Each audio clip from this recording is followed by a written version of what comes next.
जय लक्ष्मी नारायण। प्रिय भक्तों, आप सभी को परिवर्तिनी एकादशी की हार्दिक शुभकामनाएं। परिवर्तिनी एकादशी का व्रत बेहद पुण्यदायी माना जाता है। इस उपवास को रखने से मोक्ष की प्राप्ति होती है।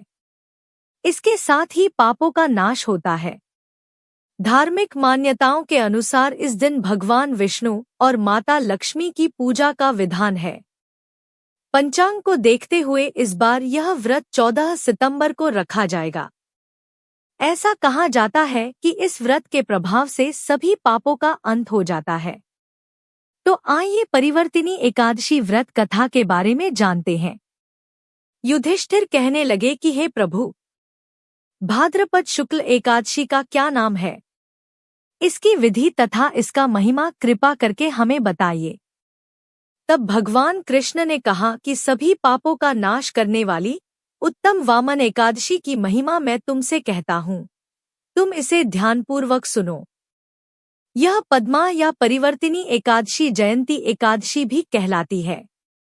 इसका यज्ञ करने से वाजपेय यज्ञ का फल मिलता है। पापियों के पाप नाश करने के लिए इससे बढ़कर कोई उपाय नहीं। जो मनुष्य इस एकादशी के दिन मेरी वामन रूप की पूजा करता है, उससे तीनों लोक पूज्य होते हैं। अतः मोक्ष की इच्छा करने वाले मनुष्य इस व्रत को जरूर करें। जो कमलनयन भगवान का कमल से पूजन करते हैं, वे अवश्य भगवान के समीप जाते हैं। जिसने भाद्रपद शुक्ल एकादशी को उपवास और पूजन किया, उसने ब्रह्मा विष्णु सहित तीनों लोकों का पूजन किया। अतः हरिवासर अर्थात एकादशी का व्रत अवश्य करना चाहिए। इस दिन भगवान श्री हरि करवट लेते हैं, इसलिए इसको परिवर्तिनी एकादशी कहा जाता है। मुरलीधर के वचनों को सुनकर युधिष्ठिर बोले कि भगवान, मुझे अति संदेह हो रहा है कि आप किस प्रकार सोते और करवट लेते हैं तथा किस तरह राजा बलि को बांधा और वामन रूप रखकर क्या क्या लीलाएं की। चातुर्मास के व्रत की क्या विधि है तथा आपके शयन करने पर मनुष्य का क्या कर्तव्य है, इसे आप मुझसे विस्तार से बताइए। तब श्री कृष्ण ने कहा कि हे राजन, अब आप सब पापों को नष्ट करने वाली कथा का श्रवण करें। त्रेतायुग में बलि नामक एक दैत्य था। वह मेरा परम भक्त था। विविध प्रकार के वेद सूक्तों से मेरा पूजन किया करता था और नित्य ही ब्राह्मणों का पूजन तथा यज्ञ के आयोजन करता था।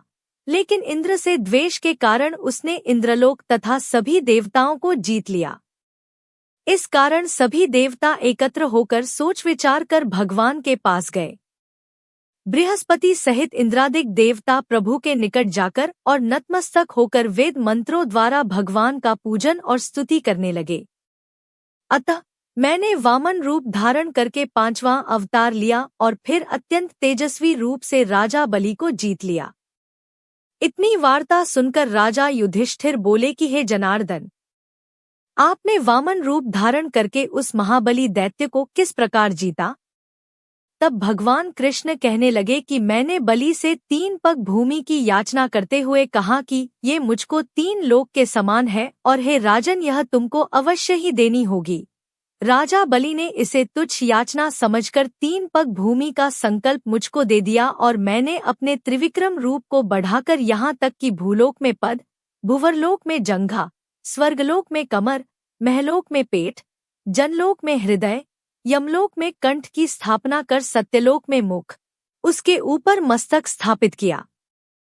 सूर्य, चंद्रमा आदि सब ग्रहगण, योग, नक्षत्र, इंद्रादिक देवता और शेष आदि सब नागगणों ने विविध प्रकार से वेद सूक्तों से प्रार्थना की। तब मैंने राजा बलि का हाथ पकड़कर कहा कि हे राजन, एक पद से पृथ्वी, दूसरे से स्वर्गलोक पूर्ण हो गए। अब तीसरा पग कहाँ रखूं? तब बलि ने अपना सिर झुका लिया और मैंने अपना पैर उसके मस्तक पर रख दिया, जिससे मेरा वह भक्त पाताल को चला गया। फिर उसकी विनती और नम्रता को देखकर मैंने कहा कि हे बलि, मैं सदैव तुम्हारे निकट ही रहूंगा। विरोचन पुत्र बलि से कहने पर भाद्रपद शुक्ल एकादशी के दिन बलि के आश्रम पर मेरी मूर्ति स्थापित हुई। इसी प्रकार दूसरी क्षीरसागर में शेषनाग के पष्ठ पर हुई। हे राजन, इस एकादशी को भगवान शयन करते हुए करवट लेते हैं, इसलिए तीनों लोकों के स्वामी भगवान विष्णु का उस दिन पूजन करना चाहिए। इस दिन तांबा, चांदी, चावल और दही का दान करना उचित है। इसके साथ ही रात्रि को जागरण अवश्य करना चाहिए। जो विधिपूर्वक इस एकादशी का व्रत करते हैं, वे सब पापों से मुक्त होकर स्वर्ग में जाकर चंद्रमा के समान प्रकाशित होते हैं और यश पाते हैं। जो साधक इस कथा को पढ़ते या सुनते हैं, उनको 1000 अश्वमेध यज्ञ का फल प्राप्त होता है और श्री हरि की कृपा सदैव के लिए प्राप्त होती है। परिवर्तिनी एकादशी व्रत का महत्व। परिवर्तिनी एकादशी के दिन व्रत करने से व्रती के जीवन में सकारात्मक बदलाव आते हैं और उनको अक्षय पुण्य की प्राप्ति होती है। इस दिन स्नान दान करने का भी विशेष महत्व माना जाता है। एकादशी के व्रत को करने से भगवान विष्णु आपके आर्थिक कष्ट दूर करते हैं और आपके घर को सुख समृद्धि से भर देते हैं।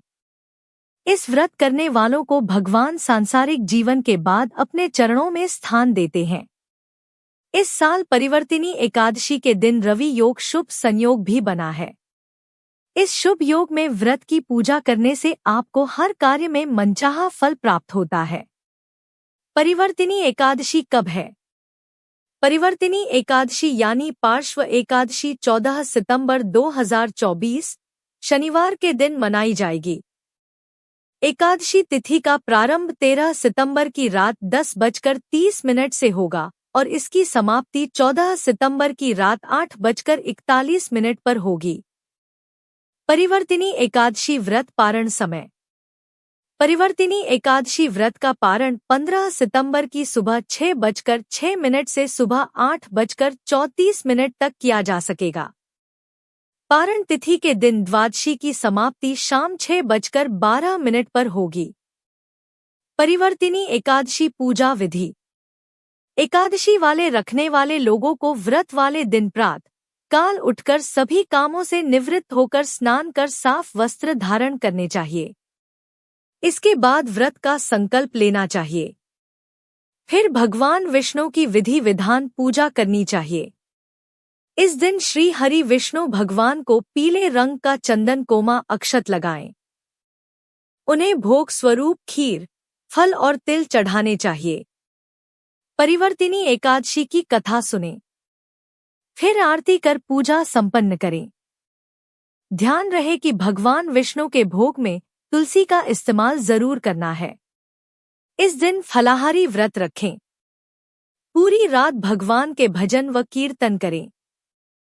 फिर अगले दिन ब्राह्मणों को भोजन करवाकर शुभ मुहूर्त में व्रत का पारण करें। अगर आपको यह कथा पसंद आई हो तो कमेंट बॉक्स में जय लक्ष्मी नारायण लिखकर हमारे चैनल को सब्सक्राइब करके वीडियो को लाइक और शेयर जरूर करें।